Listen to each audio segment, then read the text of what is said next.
She swapped a palace for a podcast mic, silks for sweatpants, and swears she's never felt more real. Yet every time Meghan, Duchess-turned-lifestyle-mogul, steps in front of a lens, half the internet groans, "Here comes the show." Why does a woman who once commanded global headlines still fight, tear ducts glistening, to convince us she's authentic? Tonight we peel back 6 layers of her latest reinvention: the mascara-free meltdown that stormed social feeds, jam jars that vanished in 60 seconds, a Netflix series critics call an ego nap, the podcast empire that collapsed under its own applause, tax papers that clock her at 1 hour a week, and the royal riffs humming beneath it all. By the end, you'll decide whether Meghan finally cracked the code of relatability, or if the world simply stopped buying the performance. Her first ever podcast appearance dropped like an asteroid on April 28, 2025. Jamie Kern-Lima pressed record, Meghan ditched foundation, and the Duchess leaned into a tearful confession about motherhood, hustle, and late-night emails to Archie and Lilibet. "Good thing I have no makeup on," she sniffed, dabbing her eyes as the host practically levitated with admiration. The clip rocketed across X. Supporters praised the rawness, but crocodile tears trended within hours, helped along by commentator Megyn Kelly, who branded the Duchess a malignant narcissist, milking sympathy for clicks. TikTok sleuths slowed the video, counting every blink, every breathless pause, concluding the emotion felt timed to the beat of a public relations drum. By nightfall, even neutral observers wondered, was this candor or choreography? Momentum should have stalled, but Meghan kicked the mic stand forward. Mid-sob, she teased a soul-filling new season of With Love, Meghan, promised unscripted scenes from her kitchen, and flashed a jar of ruby red jam like a talisman. Then came the cliffhanger. Next week, something sweet is dropping. Viewers stayed glued, not out of trust, but out of pure, irresistible curiosity. But the jam jar that launched 1,000 headlines was already curdling backstage. 2 days after the podcast, as ever, the Duchess's freshly rebranded lifestyle line opened online orders for artisanal jams, wildflower honey, and Duchess-approved herbal tea. Everything sold out in under 60 minutes. Sounds triumphant. Until customers discovered the inventory tracker had glitched. Credit cards were charged for products that didn't exist. Furious buyers flooded comment sections. Meghan issued a hand-signed apology and processed refunds with a complimentary "thank you" candle. Critics pounced. Page 6 nicknamed the fiasco Jamgate.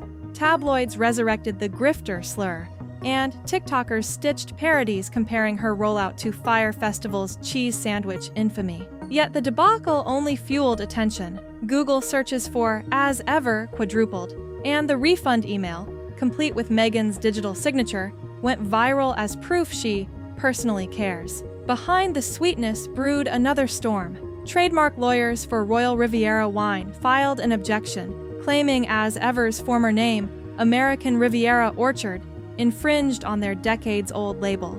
Meghan quietly pivoted, reprinting thousands of peach-colored boxes overnight. Spin or stumble, the Duchess turned chaos into Chapter 2 of her authenticity saga, because nothing screams relatable like a shipping nightmare and a cease and desist. Meanwhile, the cameras were rolling on what should have been her streaming redemption. With Love, Meghan debuted on Netflix in February 2025, promising cozy Californian sun, celebrity drop-ins, and imperfection over polish. Viewers got scenic drone shots, gentle lute music, and scenes so languid a critic joked the show should ship with cold brew. IMDb slapped it with a 3.2, Rotten Tomatoes stuck at 11%, and the comment section overflowed with the word snooze. Enter celebrity chef Jameson Stocks, who once cooked for King Charles. Stocks torched the series as painful to watch, claimed he'd rejected a consulting deal, and told the New York Post he'd received a lawyer's letter from Netflix after bad-mouthing Meghan's cooking skills.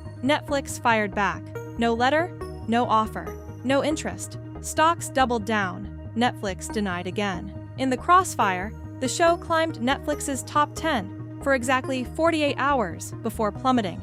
Inside sources muttered that the streamer might not renew the Sussex deal unless a more lucrative storyline appeared. One Hollywood analyst spelled it out. They're keeping a toe in the water in case there's a divorce doc. The line caught fire, seeding the next rumor cycle before Meghan had even finished icing her organic lemon lavender loaf.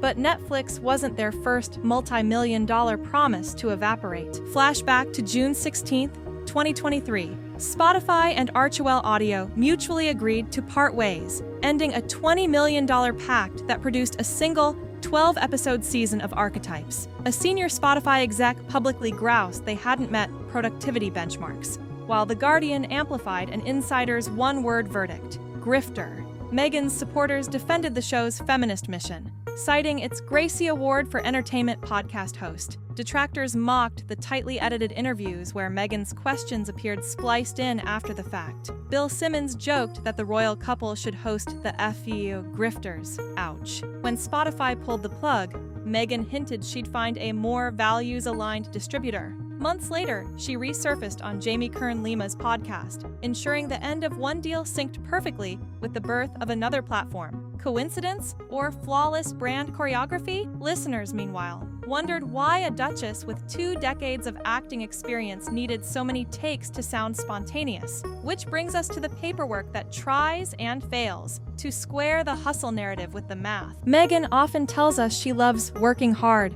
writing captions at midnight, taste-testing honey at dawn, squeezing edits between school runs. But the 2024 tax filing for Archewell lists both Harry and Meghan as directors, logging 1 hour per week. Yes, Archewell pulled $5.7 million in revenue, but the Duchess's documented weekly grind would fit in a single episode of The Office. Detractors howled. How could someone who claims she's exhausted tally just 60 minutes on the clock?